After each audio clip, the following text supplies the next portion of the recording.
Hello and welcome. Let's continue with our presentation of the book, Science Proclaims Materialism is Dead. This episode is devoted to the second part of the book, namely the study of the relationship between perception and reality. Perception puts us in contact with the physical world around us. We consider perception to be the ontological source, that is, the source of reality, the most certain and truthful. We can doubt everything, but not perception. On the one hand, perception produces a perceptual description of the world, which is a substantialist description of the world in terms of substances, matter, material objects, etc. Perception informs us and makes us believe with certainty that the world is made up of substances, material objects, matter, etc. It therefore leads us to assert with certainty that matter is real. How, then, can we doubt, after all this, that the world is not made of matter, when we touch and see, at every moment of our lives, that the physical world is made up of material objects? We will return to this question later.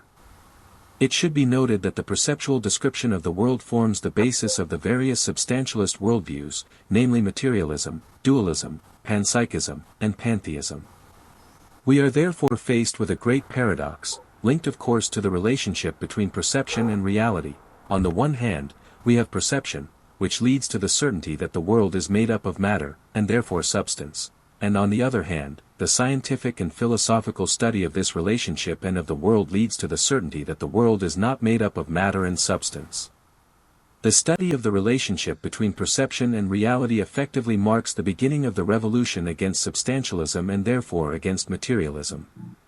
It is the first step in the deconstruction of materialism and substantialism. Does perception describe the reality of the physical world or does it only describe the appearance of the physical world? Is the reality of the world different from its appearance, to humans? Is the perceptual description of entities an accurate description of the reality of entities? Is perception a truthful ontological source? We will see later that the reality of the world is different from the appearance of the world. Perception presents us with a world made up of substance, matter that can be solid, liquid, gas, and plasma. We think that the world is really like this. We think that it is really made up of matter, independently of our perception and our presence. This is a really crucial and important point, as is illustrated here. Consider the following example: a person perceives this physical situation. They are certain that even if they do not perceive this situation, even if the person does not exist, they are certain that this physical situation is really as they perceive it. Humans think that their perception and perceptual description are absolute and universal.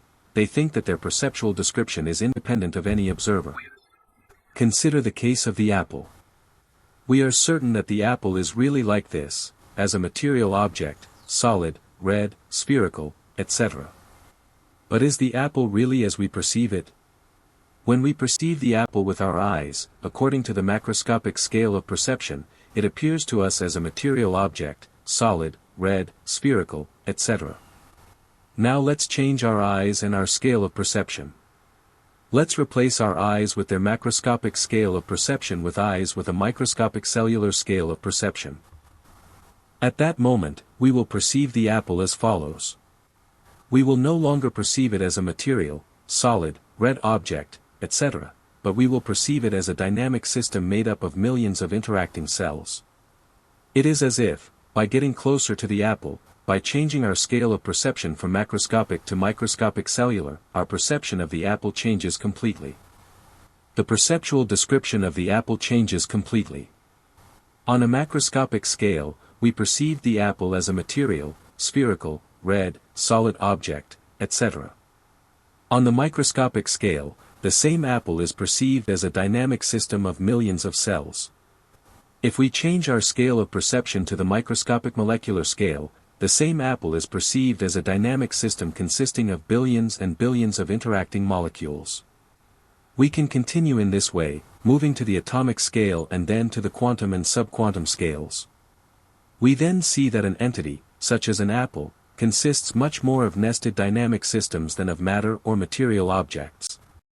To reinforce this, let's look at things from the opposite perspective.